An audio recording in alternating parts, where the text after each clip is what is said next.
మీకు ఈ విషయం ఎలా ఉంది? విరాట్ కోహ్లీ, రోహిత్ శర్మ వీళ్ళిద్దరూ కూడా 2027 ఓడే వరల్డ్ కప్ ఆడరు అనే పదం ఎట్టుంది? వినడానికి కష్టంగానే ఉంది కదా. అయితే మరి దీని గురించే మరి ఇప్పుడు బీసీసీఐ వీళ్ళిద్దరితో కూడా చర్చించబోతూ ఉంది. మరి వీళ్ళిద్దరు చూసుకుంటే ఒక పక్కన T20 ఆడట్లేదు, టెస్ట్ క్రికెట్ కూడా ఆడట్లేదు. మరి ఇటువంటి సిచ్యువేషన్లో మరి వీళ్ళు ఫిట్నెస్ని ఎలా మెయింటైన్ చేయగలుగుతారు? దాంతోపాటు మెయిన్గా వీళ్ళ ఫామ్ ముఖ్యం. మరి ఫామ్లో ఉండగలుగుతారా లేదా? కేవలం ఐపీఎల్ అదేవిధంగా ఓడిఎస్ మాత్రమే ఆడి. సో ఇదే చర్చ ఇప్పుడు.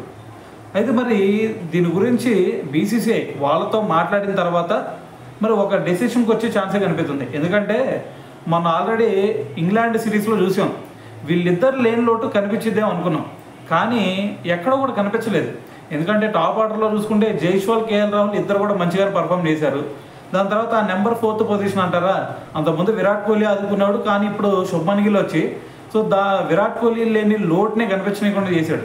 సో ఇటువంటి సిచ్యువేషన్లో మరి టెస్ట్ క్రికెట్లో వాళ్ళిద్దరిని భర్తీ చేసిన ఈ యంగ్స్టర్స్ రేపు ఓడే వరల్డ్ కప్ అప్పుడు కూడా భర్తీ చేయలేరు అని ఏదైనా సరే డౌట్ ఉండిద్దా? సో కాబట్టి ఇక్కడ ప్రూవ్ చేసుకున్నారు కాబట్టి అక్కడ కూడా ప్రూవ్ చేసుకోవచ్చు అనే సందేహాలే అందరూ కూడా ఉంటాయి.